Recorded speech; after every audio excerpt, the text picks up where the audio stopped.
hi hat and go. Let's do it. Cool. Well, hey, man, it's great to meet you. Thank you for taking a minute out for the show today. I appreciate it.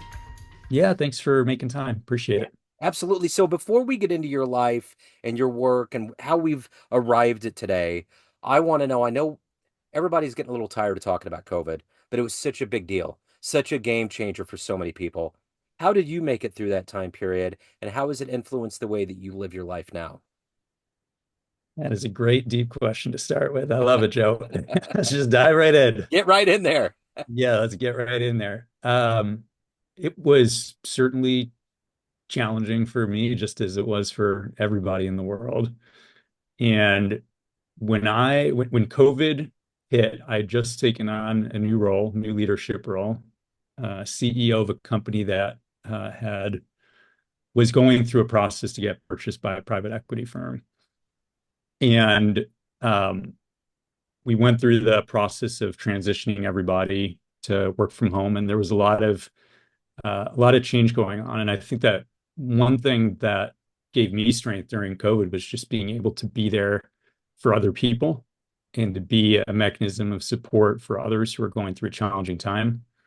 My wife and I took advantage of work from home. At early COVID, people were kind of traveling and using that as an opportunity to get to different places. We spent 6 weeks in a beautiful town in North Carolina, right up on top of a mountain ridge, and spent a lot of time in nature in the mornings and the evenings to bookend my work days. And that was a really memorable experience because haven't spent that much time in nature before, and it really solidified that as a passion area for me. The last thing that I'll say is going through COVID made me clarify my own values and what was important to me, and it's part of what led me into my current profession as an executive coach. It's interesting. I saw very strange things in nature. Like at one point, we lived next to a nature sanctuary, and my son and I think we were doing a telehealth call or something. And all of a sudden, I see a car pull up next to me, and this was like April or May of 2020. And they have this massive telephoto lens, and they're just like, and I could kind of tell they were freaked out by something. And there was a bald eagle that was going around, and they had said something to me that they hadn't seen. They'd been coming out for like 10 years. And I think the world slowed down enough. At one point, I saw a dog chasing a deer, which was really Wow. weird. So there was just these little weird anomalies where wildlife and nature were interacting in different ways because you know that they had to hear less noise. They probably felt less vibrations, and it just Oh yeah. changed the architecture of everything. Yeah. I mean, to think of animals in their native environment without humans, and then all of a sudden all the humans are indoors and the animals are still outdoors to be able Yeah. to, do their thing. Yeah, yeah, it was wild. So let me ask you this. Let's get to the heart and soul of what you do on a daily basis right now in 2024. I'm going to put you in front of a bunch of third graders at career day, and one of the kids is curious and says, "Hey, what do you do for a living?" How do you answer them? I would say that I help leaders become better leaders by teaching them the skills and competencies that they need to effectively manage and lead their teams. So, what did you want to be in the third grade? What was your dream? I was always interested in running my own business, and I was also interested in science and thought about being a scientist someday. So, let's go back to your beginnings, the foundational seeds that were planted into you.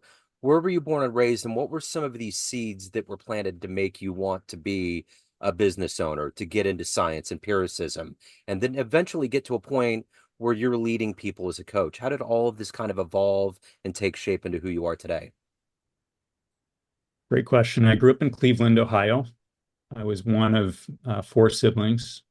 My mom was a stay-at-home mom. My dad was a primary care physician. And I never really saw my dad as a business owner, but he was a business owner. It was him and another doctor who were running a small practice in a suburb of Cleveland. And as I was growing up, I was always drawn to problem solving. I loved to use my hands and play with Lego sets. And I also really took to connecting with other people. In my family, I was the often the person that people talked to about problems that were going on or to get advice, and I played that role to my friends as well. Fast forward to going to college in Chicago, up in Evanston at Northwestern.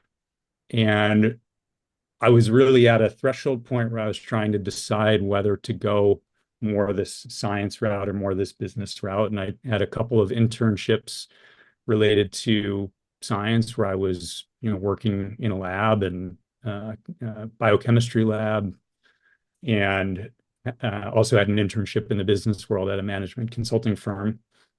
And ultimately decided, because I had a lot of different interests, that I wanted to pursue business because I felt like I would be able to more rapidly work on a wide variety of problems rather than working on, one big problem for a decade or more, which many research scientists do.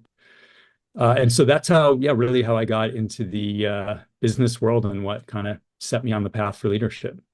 So what about heroes? Who's been an inspiration for you in your work?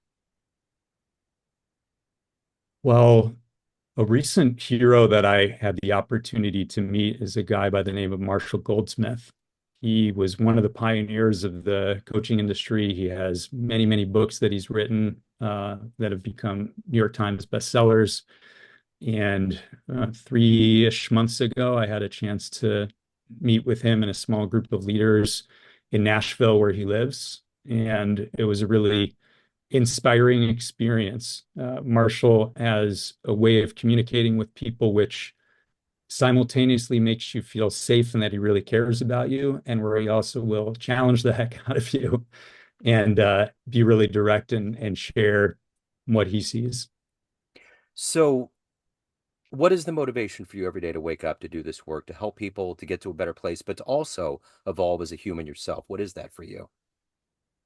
You just hit the nail on the head. I would say first and foremost, it's helping other people. I think that we live in a challenging world.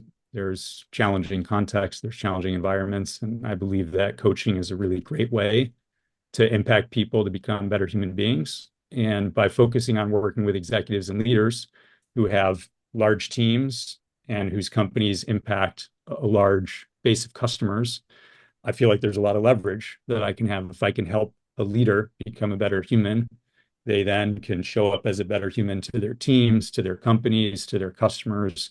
And it's my way of making an impact. To your point, as a coach, I also have the opportunity to develop myself alongside my clients as I see them on their journeys. I'm always taking inspiration on what they're doing that's helping them live better lives and how that can help me live a better life as well.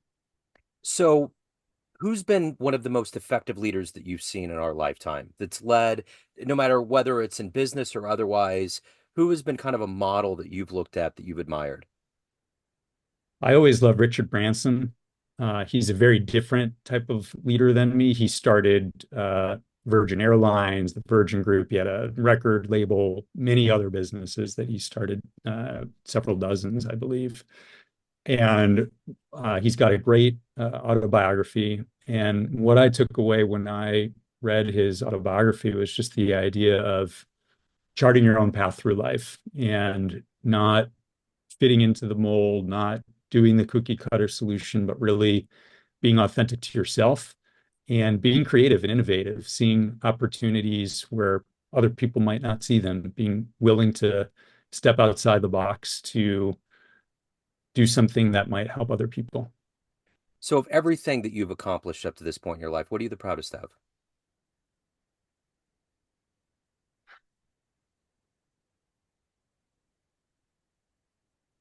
I think the thing that I'm most proud of is, and just to get a little bit more vulnerable here, in 2010-ish, 2009, I started to deal with some mental health challenges. I had depression, and uh, it got pretty serious over the course of a couple of years. And I think what I'm most proud of is working through that and coming out on the other end. For people who haven't gone through depression, it's a really challenging time, but there's a lot of insight and growth that can come from it. I wasn't looking at it like that in the moment, but I'm proud of how I've grown and how I think it's shaped me to be a better coach, a better leader, a better human, a better husband, a better son.